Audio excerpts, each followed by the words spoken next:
Hey guys, welcome to my channel. In this episode, we are going to talk about something very important. But before I get started, let me actually talk about this Canadian Prime Minister Mark Carney's speech during the World Economic Forum Summit in Davos. He said in his speech that the old world order is not coming back and nostalgia is not a strategy. The question really is that what he was talking about. He said it in a very calmly and a very matter-of-factly fashion, the way you say something when you already know it's true and you are just waiting for everyone else to catch up. At first, people thought that he was talking about trade, tariffs, or the fraying relationship between Canada and United States. But I think he was describing something much larger than just bilateral relationships. Now, whether he fully intended it or not, but he named the moment we are living through right now. The moment is the old world order is not coming back. Now, what if I told you that everything happening in the Gulf right now, the missiles over Dubai, Qatar, Saudi Arabia, Bahrain, interceptor stockpiles burning at $4 million a shot, the Gulf sovereign wealth funds deciding to withdraw its investments from United States. All this, what if I told you all of it is not a crisis inside the old world order where United States is trying to discipline Iran or something, or trying to teach Iran a lesson so that Iran continues to follow the old world order? But what if I say that this is the proof that old world order is already over? What if I told you that this is just one of the phases of the old world order? Old world order's end. What if I could prove to you that what you are witnessing here, right? Whatever you are witnessing around you is a deliberate phase out of the old world order. And based on my analysis, based on my calculations, it is gonna be like 5 or 6 phases, and I think the 6 is like at best 6 phases will be there. Okay. And what if I told you that Pakistan's days are numbered too? So the question actually becomes that what will replace the old world order, right? Because if the old world order is going away, then what will replace it? Or will there be just a vacuum? Or who controls the Middle East after that? What happens to Iran? What happens to Pakistan? Because if you look at it, then Pakistan, Saudi Arabia and Turkey were trying to form an Islamic NATO and all that. In where Saudi Arabia and Pakistan also signed the Defense Pact, where it was said that Defense Pact says that attack on one will be considered attack on the other and all that. So the question really is that what exactly is all this? I mean, it all looks like a chaos from outside, but when you start to follow the dependencies closely, when you start to connect the dots very closely, then you find that there is a pattern emerges. That pattern actually is giving you the vision of the emerging world order. Please do like, subscribe, because 98% of my viewers actually don't subscribe. They just watch and they like and all that if they feel like it, but normally they don't subscribe. Okay, please do get like and subscribe, and let's get started. Let's get going in this episode of the Hexagon campaign.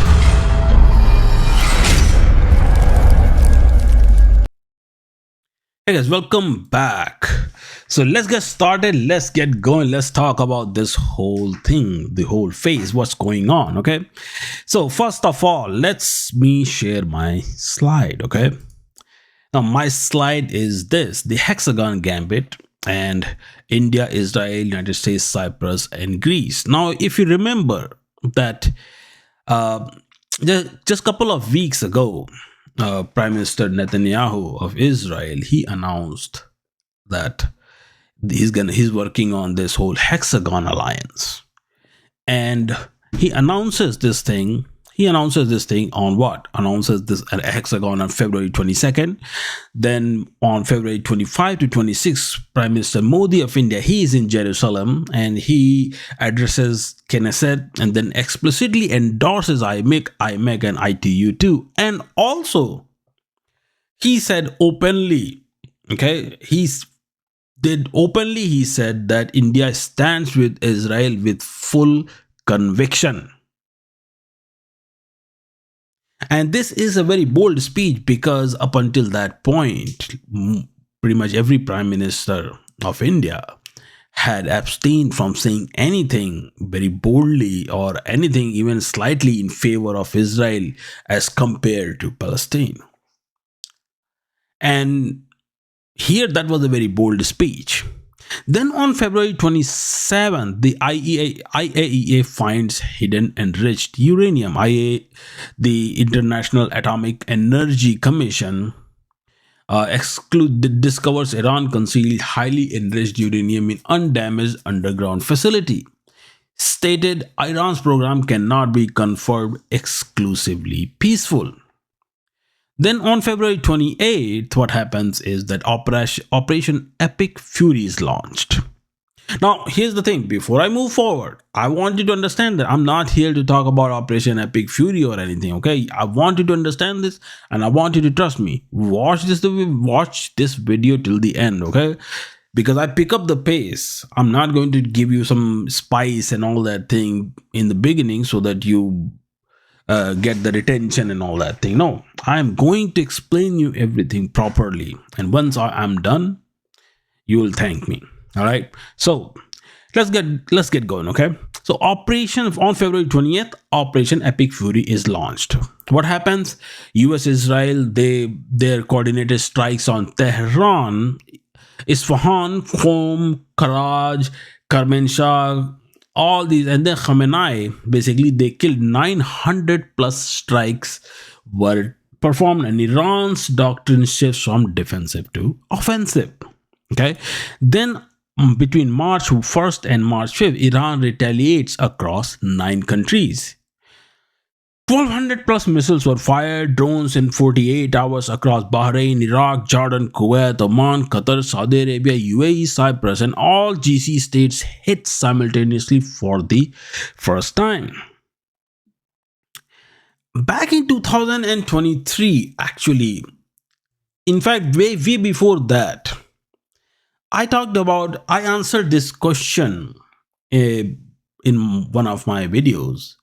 And the question was that why no US president has ever dared to even attack Iran.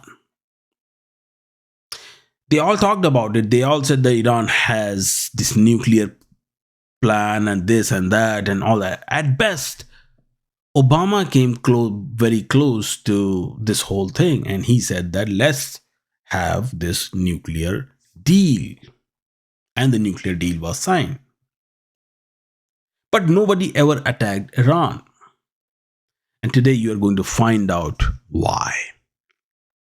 Now, the thesis of this whole entire thing is very simple. Okay.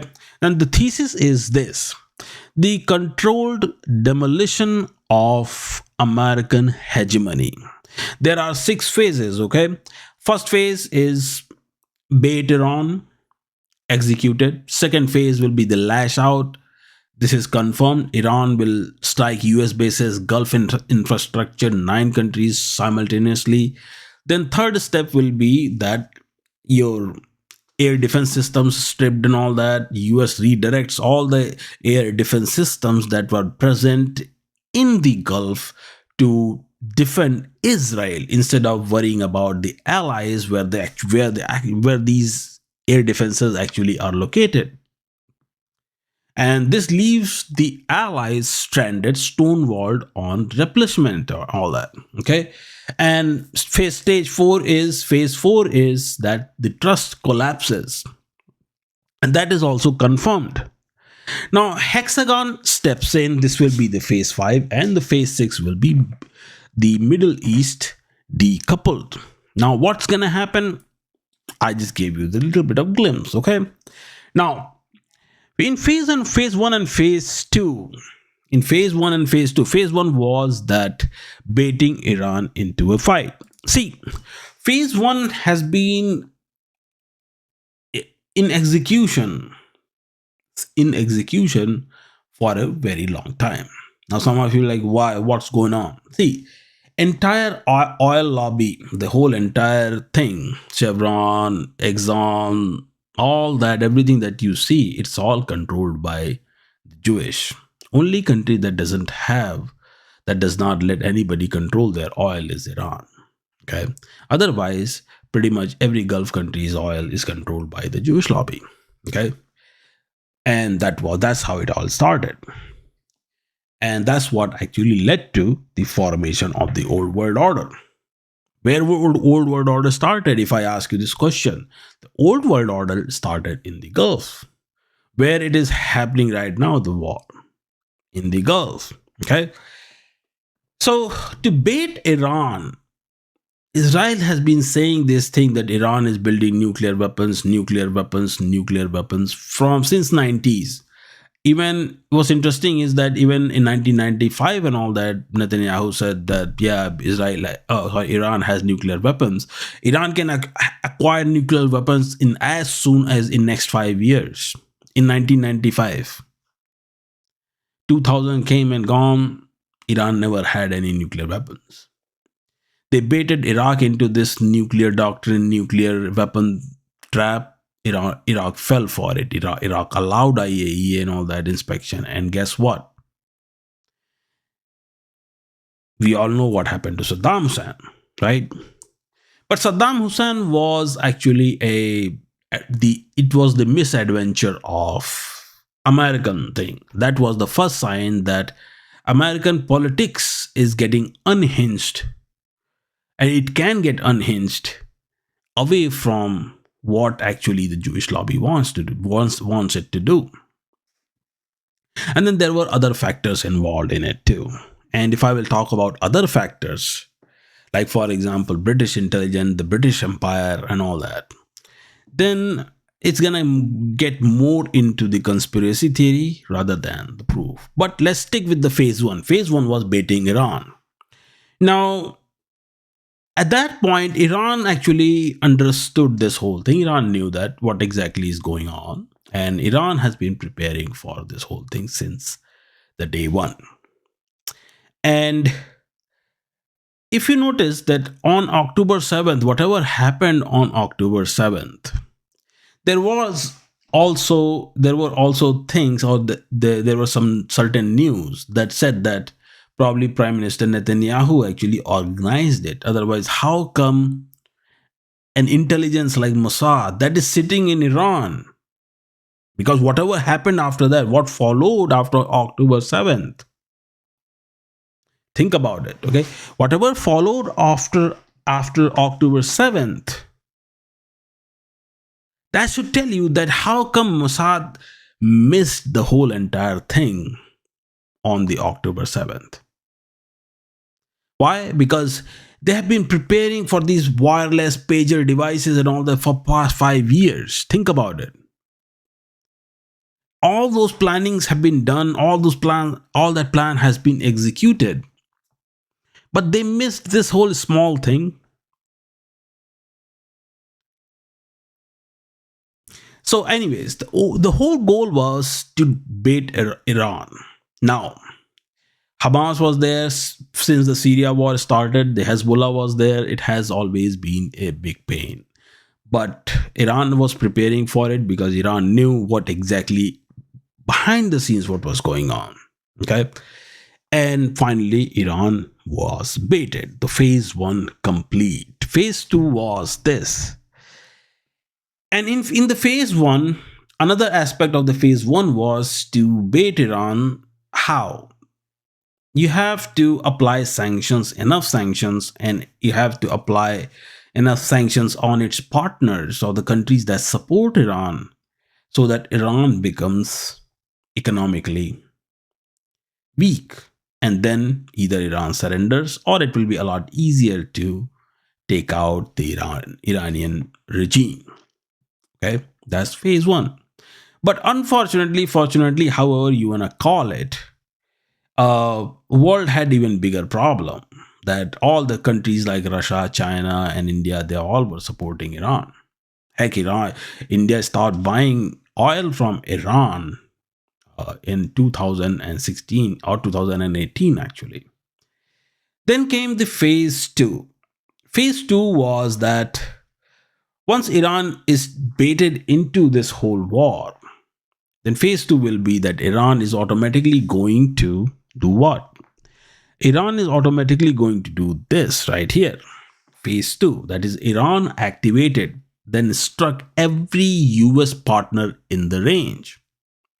900 plus strikes US Israel joint operation Tehran, Isfahan, Qom, Karaj, Karbensha, all that. Then Khamenei's killed, the supreme leader, nuclear sites hit, Natanz, Fordo, B2 bunker busters, and all the Isfahan program set back years. Okay, air defense grid is destroyed. That was some Chinese air defense that never worked. Regime change declared that okay, we are going to change the regime and this and that.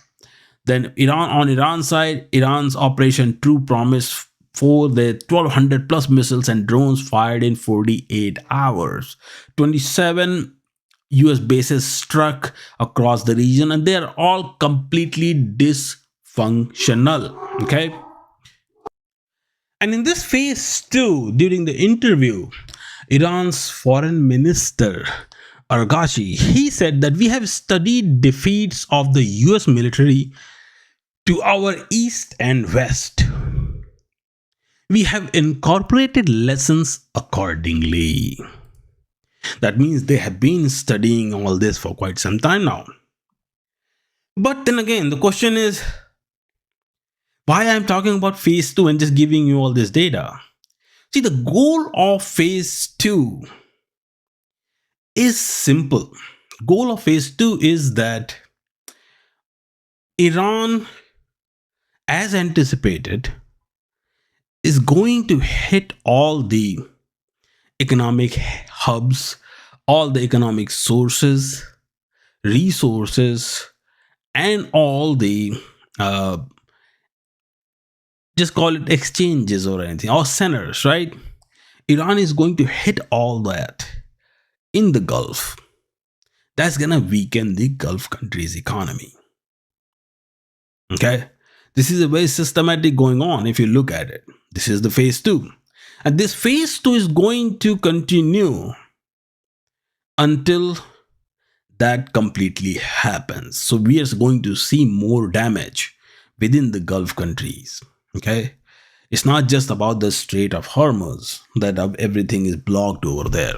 Okay, it is going to be any country that has been economic hub, has some sort of little bit of firepower or some sort of power projection, some sort of a gold hub, gold exchange, economic this, that exchange, right? All the mumbo jumbo. Or oil fields, all that will be hit. You will note the chances are that Aramco may be hit too. The main headquarter could be hit too. So this is gonna continue until all that happens. Okay. And then after that comes the phase 3. Phase 3, what phase 3 was, after phase 1 and phase 2, if you look at it, that US redirects Gulf allies air defense to Israel. Now, what am I talking about here? Right? This is the phase 3 actually, meaning that in this phase 3, US primary goal will become to defend Israel at all costs. Why? Because Iran is going to unleash all the fury on Israel for the most part. But the reality is that, because we are not seeing, the reality is that we cannot really tell what's the damage in Israel and what's the damage in all these countries. But only thing is that we can feel the aftershock and the panic. Okay. Why? Because media is just not covering the actual damage on these countries, because that encourages Iran to further attack. Okay. Now, let me tell you a few more things on this whole thing. That lots of people online were saying that, oh, BRICS countries are not helping Iran and this and that. But the reality is that how do you think Iran was able to accurately hit the American radar? just with a damn drone, when Iran doesn't even have any of those satellites or any. I mean, they had launched some satellites. I don't know how much of that is actually working right now. So when Iran doesn't have all those facilities, how Iran was able to actually hit all that pinpoint accuracy? So the news is that Russians actually helped them with it, the early warning radar. Now, since early warning radar and all the main things are gone, so nobody knows how things are actually being done right now over there. Okay, so that was the phase two. Now the phase three is we don't know what the damage is. So at this point, I also made a video about the when I said that the end of American hegemony. In that video, I actually explained. I'll just give you the gist of it. That I explained why this whole war will be the end of American hegemony, and the end of American hegemony leads to this video. And in that video, I have explained the need of interceptors, the decline of manufacturing. So the American manufacturing is not able to produce things at a faster rate. Now, when you are using interceptors like this, then to counter a missile or a simple rocket or a drone, you require actually 2 to 3 interceptors for one particular projectile that is coming your way, especially if it's not properly integrated. And that's what actually is happening over there, that they are running out of interceptors. That's very limited in number. Besides, even if America actually manufactures it, to load then deliver it all the way to the Gulf and all that in itself is a whole entire supply chain. But all the supply chain is broken over there right now. So how are you going to deliver? So they are running out of interceptors. So because they're running out of interceptors, so they have to redirect all these resources in a way so that it will actually do few things. Number one is that it will protect Israel. Israel is protected. And if you look at the numbers, you can say the total US THAAD systems globally are 7. Okay, and 25% of the THAAD stockpiles burned in 12 days. Actually, that 25% was gone in 12 days, and 4 million. It costs 4 million per Patriot interceptor. Takes years to replenish stockpile. Okay, and 80,000, almost 80,000 Iranian Shahed drones are estimated. Iran fires faster than US can actually replace the whole thing. Okay, now, and US is also stonewalling the request of Gulf states to replenish air defense interceptors. So in fact, at least one Gulf state that came under Iranian attack asked US official about replenishing depleted supplies and was brushed off. Think about that. And the second Gulf state responding to a US request to use their air bases asked about commitments to their air defenses. No answer. The UAE has now burned through a significant chunk of an interceptor stockpile that took years to build. Okay, that's how it is.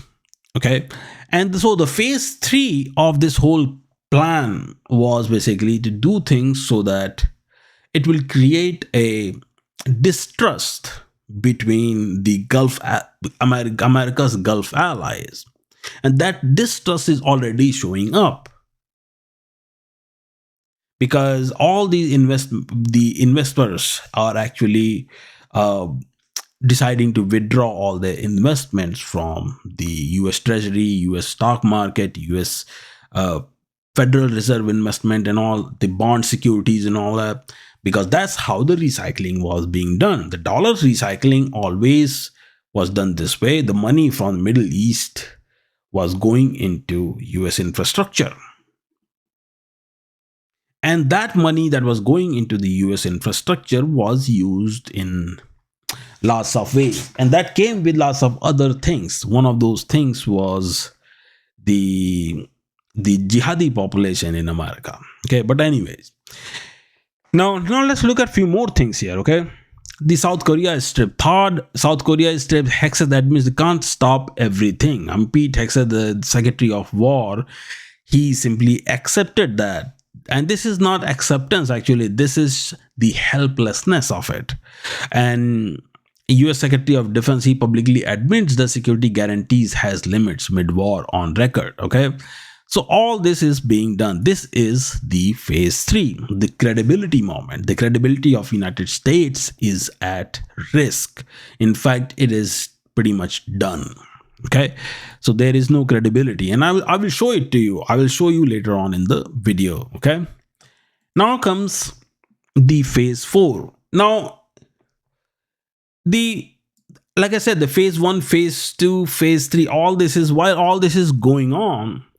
The phase 4 is basically the complete economic wreckage. Okay, and like I have explained that this the Iranian onslaught is going to continue until this economic wreckage part, the phase 4 of it, is it's complete. Israelis know it, the Jewish lobby knows it, people who are actually involved in this whole thing, they know it. They're gonna keep dragging this whole entire thing until this happens. Okay, where now let's look at the little bit look at the data here. Okay, Saudi Arabia, Ras Tanura struck, satellite images confirmed, drone hits Riyadh plus eastern province, oil hub targeted, Vision 2030, FDI confidence severely damaged. If you don't know about what Vision 2030 is, go look it up. This is Saudi Arabia's Vision 2030, the development of Saudi Arabia, and all that required funding, and now it's all gone. They asked you, Saudi Arabia asked US not to launch, okay, but that they never listen. Okay, seen as Saudi Arabia, UAE is a Trojan horse of Israeli ambitions. Then UAE, look at UAE, 165 ballistic missiles of 541 drones were hit on it. Okay, Jabal Ali port struck by debris, hotel ablaze in Dubai, Emirates Etihad, ground flights, airport chaos, AWS data centers hit, then Microsoft data center has been hit, and then burned through interceptor stockpile built over years. Then you look at Qatar, two ballistic missiles hit Al Udaid, it's gone. Okay, schools moved remote, public gatherings banned, air navigation suspended, 65 missiles they have been hit with, 12 drones intercepted over Qatari airspace. Then largest US base in Middle East struck. Eventually all of that is gone. All of that, actually all this was the main reason why all the deals, all the talks, they always happened in Qatar. You have to understand this. When US wanted to talk to Taliban, Qatar. US wanted to talk to the whole Israel Hamas war, Qatar. Russia Ukraine war, they discussed that in Qatar as well, if I recall correctly. So if you wonder why that was, it was because of this Al Udeid air base, their main military base that was there. It's gone. So what we are going to see is that no more of these meetings in Qatar. Those meetings are done. Nothing is gonna happen after this. Okay, no negotiations and all that. All right, that is phase 4, and this is underway. And this is gonna be a very long phase, I can tell you this. Just like phase 1 and phase 2 was very long. Bringing Iran into that fold, baiting it to fight, really, that was the tricky part. See, Iran, for the most part, Persian, if you ask me, Persians are, it's a civilizational country for the most part. But later on, when Uzbeks and all, they attacked and all, then after the Khwarezmians came, so it went under Islamic rule over the period of time. But they are a civilizational state nonetheless.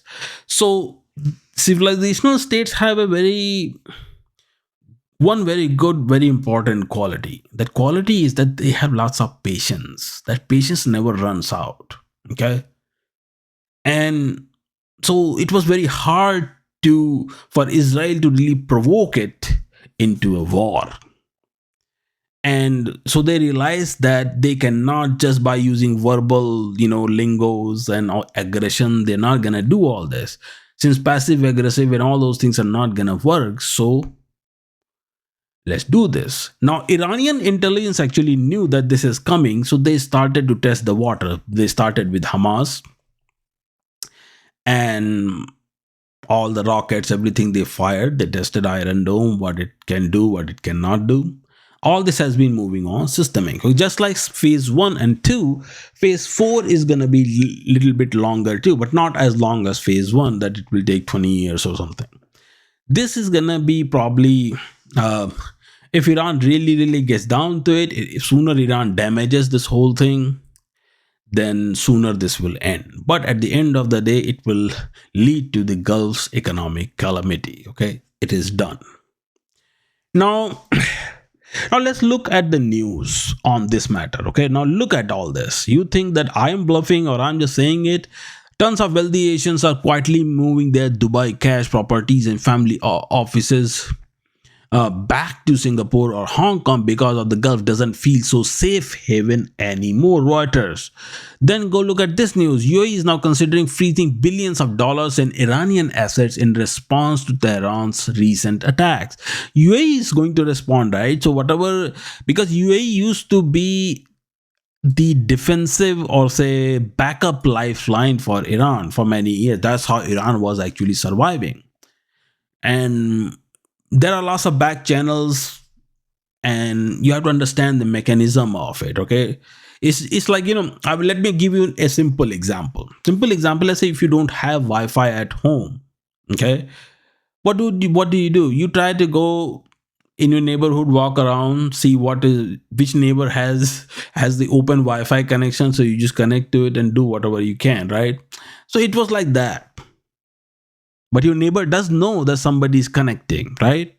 Or just talk to your neighbor that, hey man, can I connect to your Wi-Fi? Neighbor will be like, yeah, okay, all right, if you can, that's fine. If you're a student, does that, right? Just to help out. That's exactly what UAE did. But now UAE is going to ensure that Iran loses that leverage, that help, that economic help and all that, and Iran is gone too. So Iran is going to take some serious economic hit at this point. All right. Now let's look at some more of this news. Saudi Arabian Gulf allies reportedly discussing withdrawal from US contract amid rising Iran tensions. They are just trying to withdraw from the contracts. You notice this thing? Then are Qatar and Saudi Arabia reassessing their reliance on the US? Now this is another interesting fact, right? This is gonna be our next phase. Now look at this. Breaking UAE billionaire Khalaf Ahmad Al Habtoor unleashes a blistering viral attack on Trump for starting another disastrous Middle East war. Who gave you the authority to drag our region into a war with Iran? This is an absolute must read, whatever, right? But you see this thing where this is headed. Then Saudi analyst Sulaiman Al Ukeli, the United States has abandoned us, redirecting its defense systems to protect Israel, while Gulf states hosting American bases are left exposed to Iranian missile strikes. There is growing Gulf frustration towards the American partner, which is now focused on Israel's security and stability without making a comparable effort to protect Gulf population facing attacks. So now you see that, right? And these are all facts on the ground. Doesn't matter what White House tells you, doesn't matter what some other news outlet tells you. Okay. This is the phase 4, execution of the phase 4, where these Gulf countries are going to fight with each other and they're going to end their own economy. Their economy will go in shambles. Only difference being that Iran will be in a position where they won't be able to do anything about their nukes or whatnot. Whatever they are thinking, that plan after this, that plan will be out of the window. Okay. And what will happen to the Gulf states? Gulf states who were actually funding Pakistan, countries like Pakistan or Somalia and all that. There are African countries who have been doing things that they're not supposed to be doing. One of those countries is Somalia. Then Gulf countries, Saudi Arabia and Turkey and all, they had problem with Israel's recognition of Somaliland. So lots of all those twists are gonna change. Pakistan was receiving funding from Saudi Arabia and all that. Saudi Arabia has already pulled out from fund Pakistan anymore. So Pakistan is not going to receive any more funding even from Saudi Arabia. All right. So Pakistan's economy, Pakistan $1 is 210 Pakistani rupees. So after this, what's gonna happen? Only God knows. Okay, so Pakistani's economy will be hit too. Saudi's economy is gonna go downhill. That whole Vision 2030 is gonna be in Vision 2030 or no Vision 2030, whatever that is. It has to be postponed. Okay, UAE I think will be on the safe side. All right, UAE will be on the safe side because UAE is part of a hexagon. Yes, UAE became the collateral and all that, but a weaker partner is a lot better than anything else, and UAE may be weaker, but UAE will probably recover from all the damages. Okay, now the so now let's look into the phase 4. Few more things about the phase 4 that are going on. Okay, the bill arrives. Gulf states signal US investment withdrawal, the one that I was talking about. Saudi Arabia, UAE, Kuwait, Qatar are discussing withdrawing from contracts with the United States, cancelling future investment commitments to alleviate economic strain imposed by the Iran war. Now, some of you will be probably like, what happened to all their money? What happened? I mean, weren't they rich? What happened to all this? All of a sudden, just one or two strikes and they are out of money. See, reality is this: most of these Gulf countries, okay, they when they sell their oil and natural gas and all that, they that contributes to their GDP. So let's say just in short, okay, let's say Qatar wants its GDP to be $2 trillion. Then what Qatar will do is that Qatar will figure out that, do the calculation that based on the market price of our natural gas and all that, how much natural gas it needs to sell in order to make up or in order to reach that goal of $2 trillion GDP. That's how they do it. Now, the moment this whole entire thing becomes zero, then there is no $2 trillion GDP. Now it hurts them by the day. Now think about this. If this war lasts for 6 months, and for 6 months nobody gets the Qatari natural gas, so when your GDP does not meet the goal for two consecutive quarters, then it's called a recession. That's the actual standard way of recession. And within 6 months, I think that all these countries, their economy is gonna be where uh, the executioners of the phase 4 want it to be.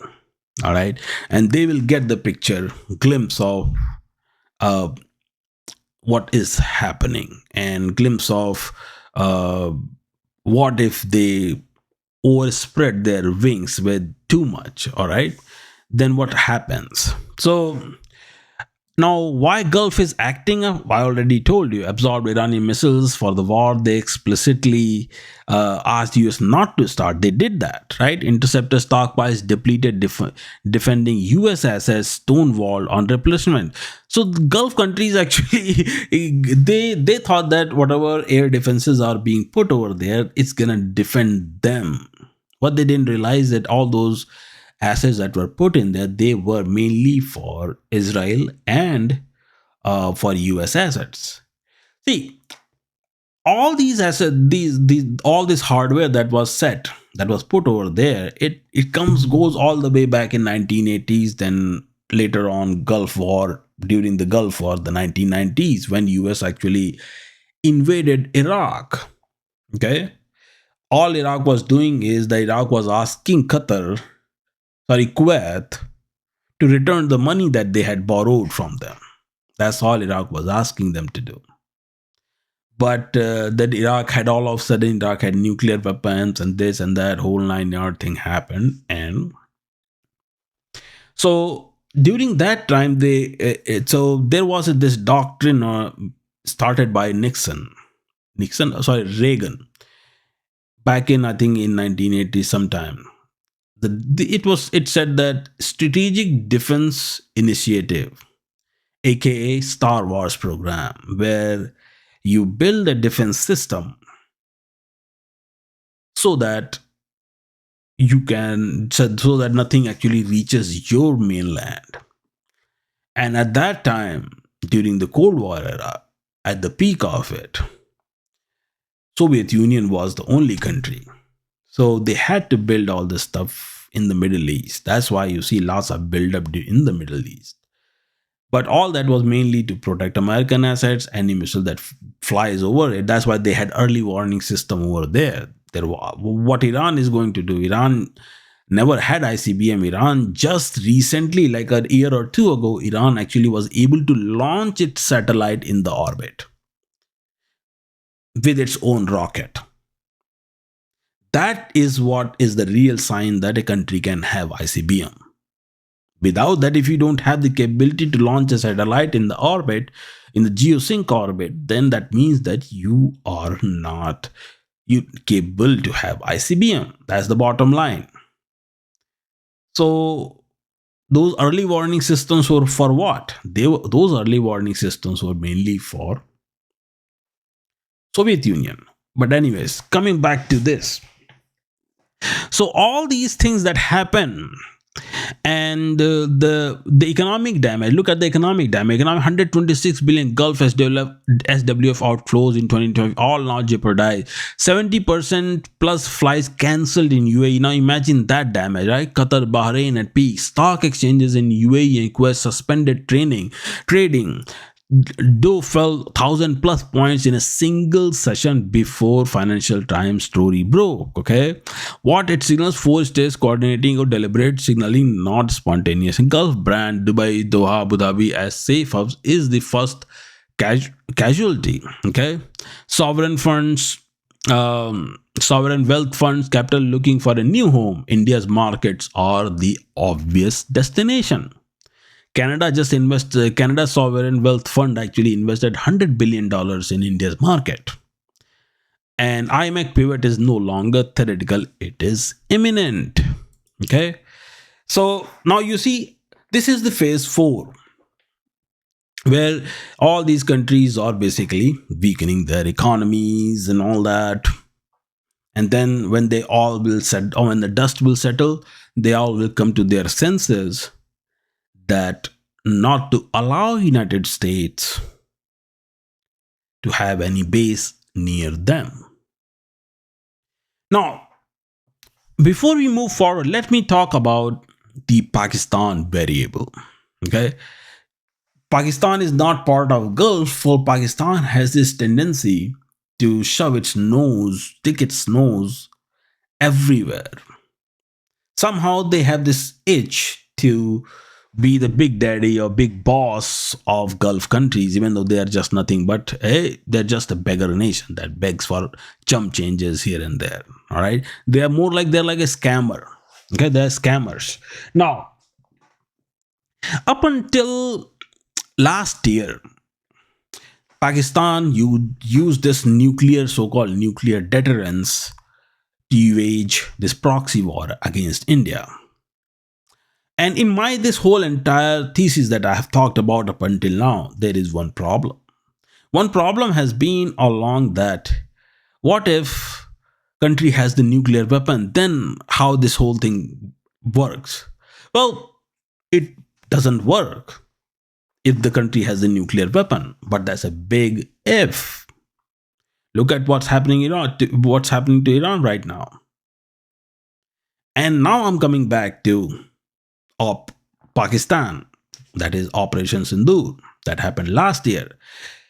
Last year, India bombed the crap out of Pakistan and brought Pakistan to its knees in just 88 hours. And Pakistan is a nuclear powered country. And that has happened only one time in history, and that was done by India.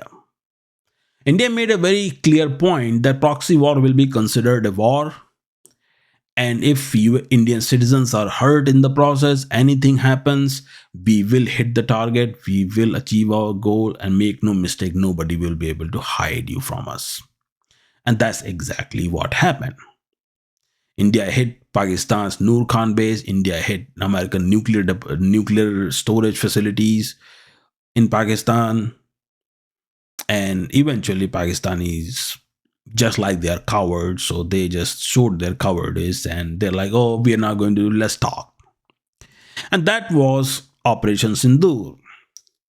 And India just called Pakistan's nuclear bluff. It started on May 7th and May 10th. Pakistan's DGMO calls India's DGMO requests ceasefire. India calls it a stoppage of firing. India's objective were achieved, and uh, Pakistan's most important thing was Pakistan's nuclear deterrence was insufficient to prevent India from striking military bases on Pakistani soil. So now the question is, remember, if you remember, we talked about Hexagon in the beginning, right? In this whole thing, Pakistan's leverage was always what? Geography, the nuclear card, and that's what it is. Sindoor basically called out that nuclear card. And what will IMEC do? IMEC will basically make Pakistan's geography card that we have a very important, very important geography. Our geography is so important that world just circles around us. We are the center of the world and all that mumbo jumbo. And what this did is that it solved the Pakistan's problem immediately. Now, um, and then other thing was like I told you that Pakistan was talking about what Islamic NATO, hex, and all that, right? So, and Islamic forming Islamic NATO meaning that Pakistan will become the only nuclear country, country with nuclear weapons. Now think about this. There is IMEC building, IMEC from India to UAE to Saudi Arabia to Jordan to Israel, then to Cyprus to Greece. Then Lebanon has actually shown interest in joining IMEC too. And then all the way to Europe. Then you have another alliance in the Middle East, that is I2U2, that is India, Israel, UAE, and US alliance. And let's just say that I2U2 plus is nothing but Hexagon. Hexagon is the extension of I2U2. Okay, Cyprus and your Greece has joined it. All right. Now, if you're with me till now, so I'm gonna move to the next phase. All right. So stay with me. So what exactly the hexagon is gonna look like? Let's look at that. Okay. So hexagon will be like this: hexagon corridor, that is IMEC, India, Middle East, uh, Europe economic corridor, that is India will be the lead node, 1.484 billion consumer. This is 3.7 trillion GDP, which is actually 4.5 around that. But okay, Adani port spine, I had fixed it, but I don't know why it's still there. Okay, Knesset address in February 26th. Prime Minister Modi said all these things. He basically went to Israel on his Israel visit. And if you also notice that, like I said earlier in the conversation, that the whole thing started after Prime Minister Modi came back from Israel. Okay. So this is the phase 5. This is what phase 5 is. Phase 5 is that once all these economies are actually dismantled, totally their economy is destroyed, or they are on the downhill track, that's when you will see Hexagon or IMEC will be implemented. Okay, IMEC will be initialized. What is UAE in this thing? UAE brings the Dubai settlement layer, ITU2 core, 3 billion LNG deal and all that. Then Greece has a NATO gateway, meaning that if somebody attacks on Greece, then NATO will jump at them. Article 5 invocation, 3.5 billion defense package in negotiations with Israel and all that. Then you have Cyprus, Israel, British again, then Great Sea Interconnector, European Union presidency in 2026. Cyprus is also, I would say, that's where Cyprus is in a way is like a pain. How do I say it? Pain point for Turkey. Okay, Greece is also a pain point for Turkey. Okay, so that's why they are in the hexagon. You are connect now. The like-minded countries are being pulled in together. Okay, then we already know Israel. Then you have United States. It is reduced to the level of partner at this point. Offensive strike capacity, US dollar system will be demoted. The US will be demoted from a hegemon to one node of all the six. That's what this hexagon corridor or IMEC is gonna look like. All right, that's the phase 5. Okay, once all this is settled, that is gonna be activated. Okay, and then now some of you are like, oh, what do you mean activated? It's just not gonna happen out of the blue. Well, hold on, okay, hold on.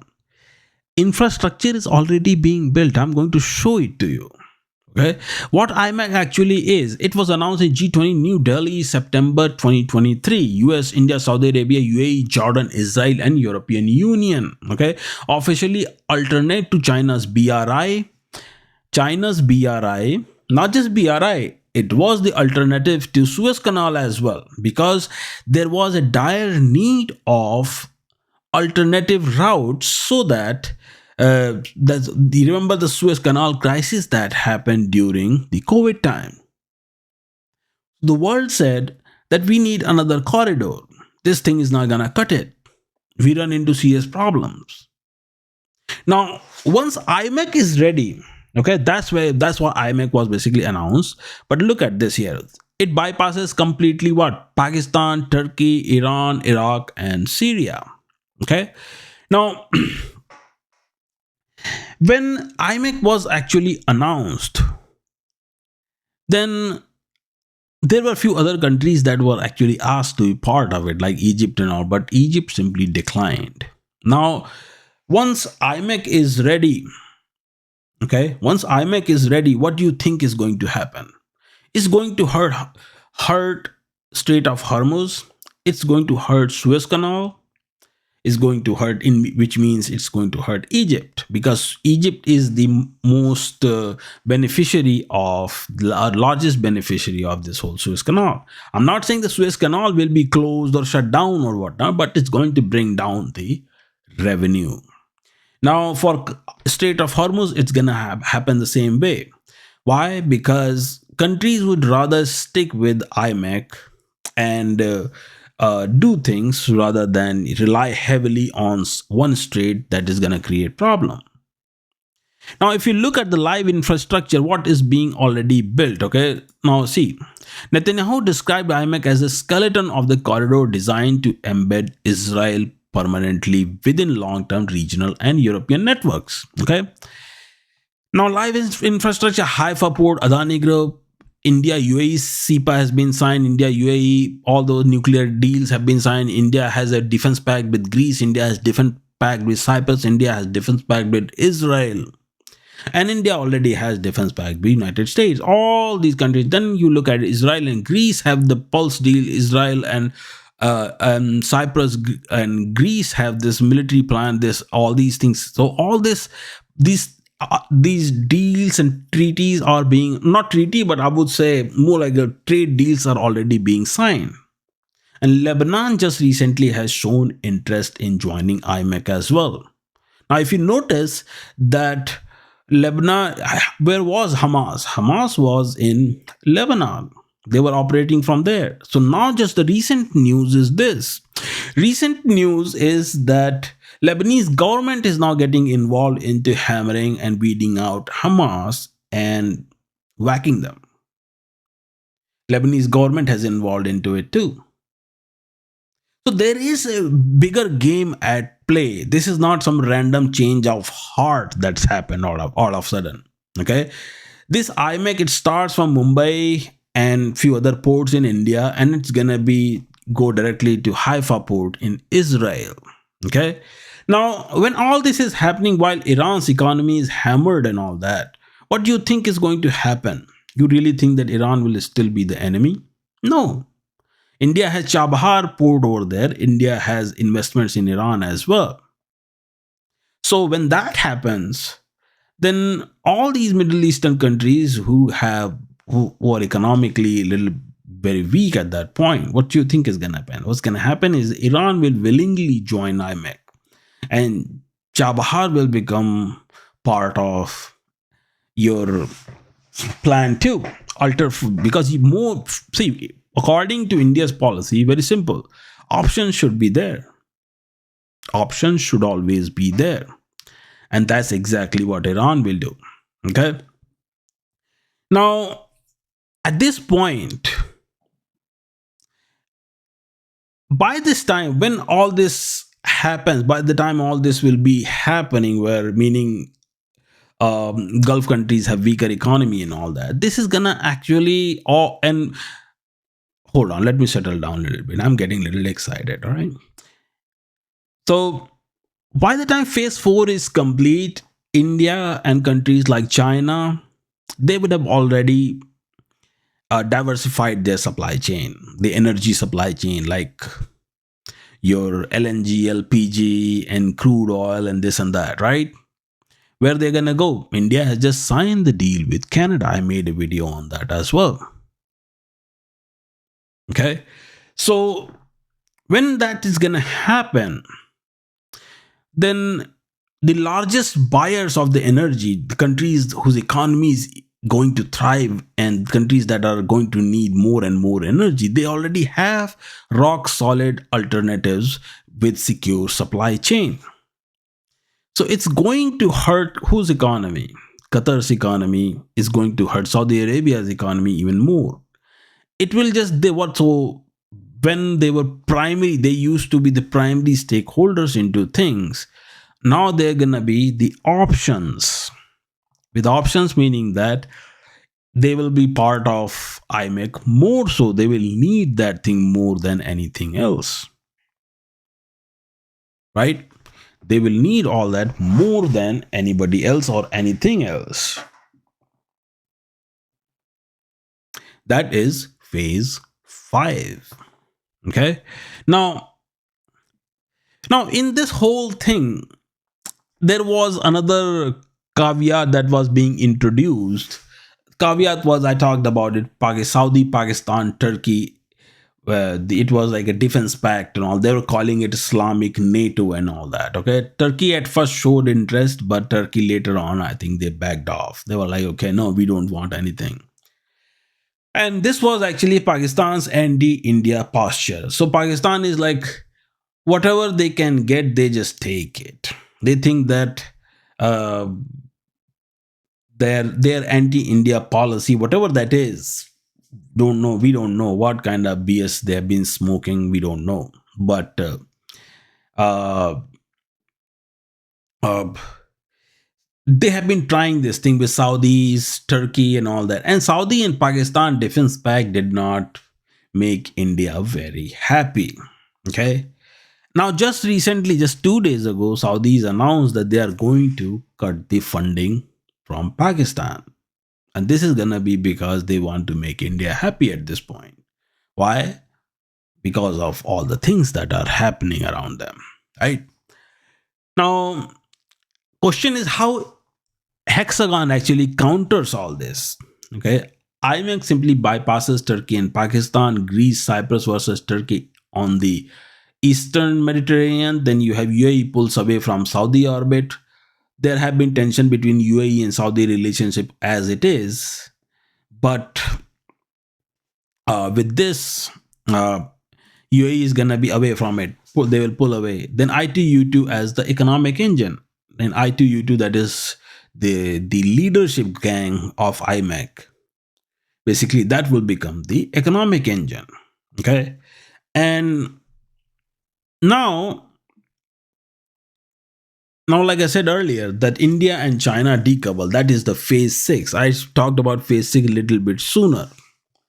So if you look at this data here, okay, if you look at the data, 2 million barrels per day, India's Russian crude to 20% below market rate. India's discount on Russian oil purchases, that's the thing, it's actually 15 to 20%. And in simple way, if you look at it, Russia gives them like $10 discount. Now whatever the price of Brent or the WTI is, they give $10 below that. Okay.